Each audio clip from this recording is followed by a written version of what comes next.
this season. So they always put a Sunday night game on the schedule that first week of the season, and it's Florida State LSU. And we've got LSU 3-point favorites, 51 being the total here in this 51.5 actually across the board.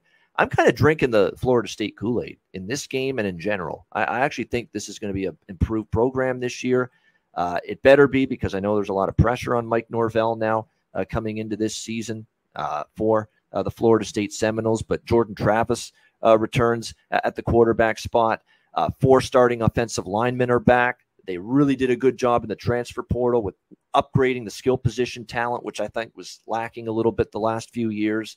And when you look at the defense, C-Mac, they improved last year. I was very impressed with the improvement in Florida State's defense. Remember, they were getting gashed on defense a couple years ago.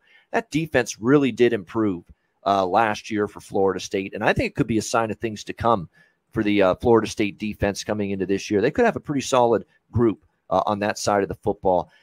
Then on the flip side, we've got the shocking turn of events in the offseason. Brian Kelly bolting from Notre Dame, getting the money, putting on a fake Southern accent, Louisiana accent while he's at it, joining LSU as the head coach there. And look, we know he's got a great overall record as a head coach, but again, I'm not sure this is going to be an immediate going to get this program where LSU fans want it to be. Obviously, things have fallen apart for LSU since the championship year with Joe Burrow and Jamar Chase and company. They've had 2 horrendous underachieving seasons since then.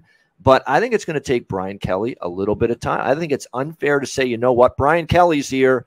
This is going to be an SEC East contender and ready to contend just like that. I think you're going to see some growing pains early on for LSU here, or SEC West, I should say, contender. But, you look at it, the quarterback battle is on for them in terms of Brennan.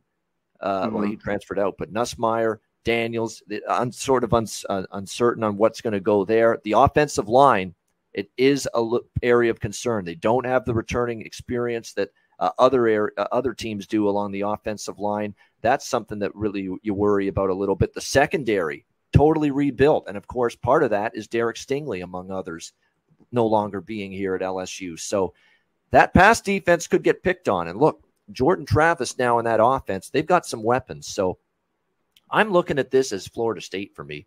As long as this state, I actually grabbed a 3.5, even at 3. I mean, I just think you got a team that's now, Norvell and his staff have been there for years. You've got a lot of returning experience. There's a lot of new faces at LSU. There's parts of this team that I've got concerns about the O-line. I've got concerns about the secondary for LSU in this game. I think there's enough question marks that Florida State, even on the road here in Baton Rouge, they could go in here and win this football game, in my opinion. So definitely looking at the Noles or nothing in this one. What do you think, C-Mac?